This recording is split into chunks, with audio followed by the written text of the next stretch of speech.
Hello, welcome to the weekly debriefing. This week we're talking about two things. The first one is Flipgrid, which you've experienced a little bit already in the introduction discussion that we did earlier in the semester, but you're going to actually create your own Flipgrid this time. And then you have the SAMR model that's going to be a discussion that we do, similar to what we've done in the prior weeks. And in this, you're going to talk about the SAMR model and its effect in education. So Flipgrid is an asynchronous, which means not in real-time video discussion-based tool. And it allows the teacher to create a video prompt, giving the students, asking the students questions or getting them to think about something. The students then make their own video via Flipgrid and respond to that prompt. They can also reply to each other via video, so respond to each other's prompts. So similar to what we think of as an asynchronous discussion, but it's done via video. Now this can be done more. It can be used for more than just, I want you to think about this topic. I want you to talk about the Trail of Tears. Tell me about that. It can be used in different ways, such as reflections or journaling. So it might be that the student has their own Flipgrid area to where every week they're expected to post a video to where they kind of give a debriefing as to what they've been reading. Their own their own reading time, what they've been reading, what they're thinking about, that type of thing.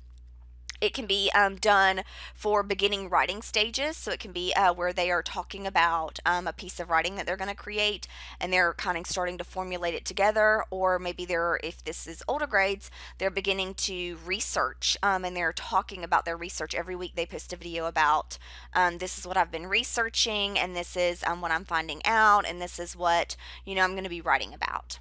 You can also expand it beyond just your class and do pen pals and maybe have a Flipgrid created with a co-teacher at another school or another grade level or even in another country, and have it to where on this week the students post a prompt to their pen pal, and then the next week the students respond to their prompt, all via Flipgrid. So it's more than just a here's your discussion prompt, here answer this question type thing. It can be used very creatively. Okay, also, we're going to talk about the SAMR model discussion this week. And this is one of the models that we talk about when we're talking and looking at why we use technology, how and why we use technology. So, why do people use technology, and how do we go about using it? What makes us decide what we're going to use and why? So the focus here is on how technology can enhance or better a non-technology based goal.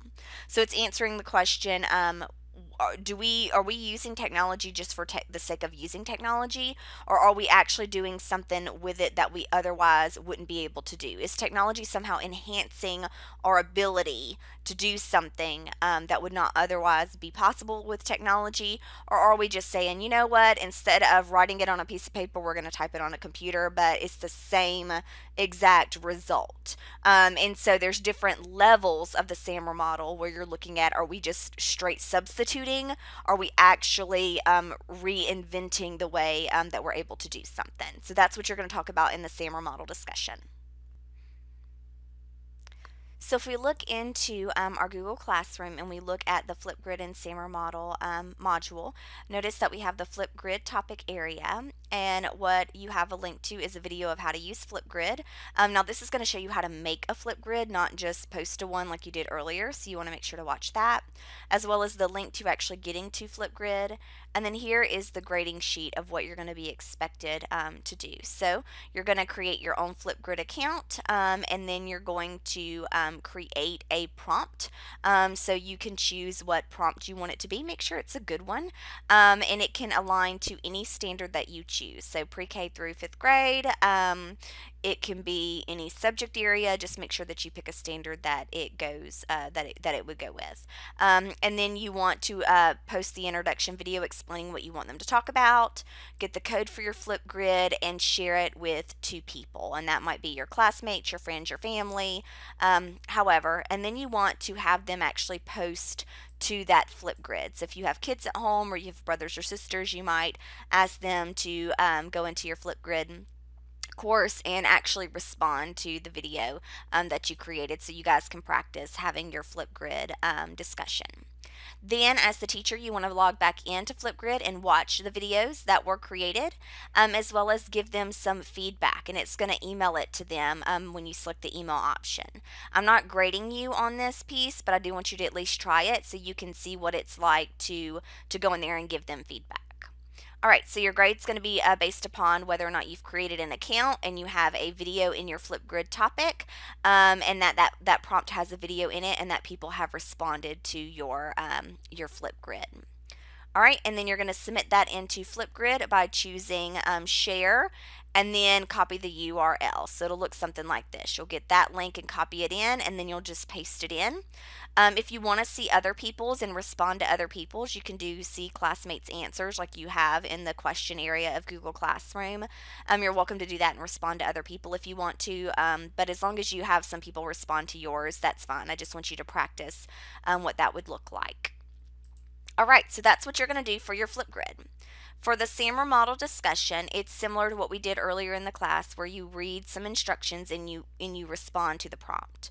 So let's open this up and talk a little bit more about what the SAMR model actually is. So SAMR is actually an acronym. So there is substitution, which is where the technology is just a direct substitute for the activity. There isn't any major change or improvement. We're just saying instead of writing with a pencil, we're going to be typing with a keyboard.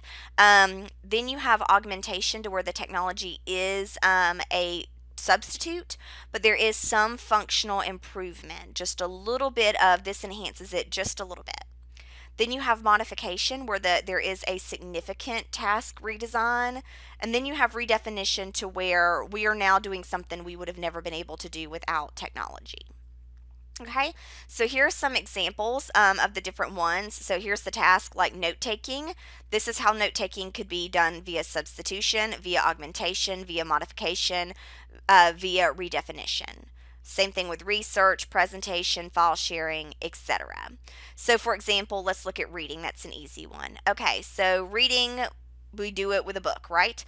Substitution is reading it via a PDF rather than a paper copy. We really didn't get any other benefit from it other than it is now digital, right?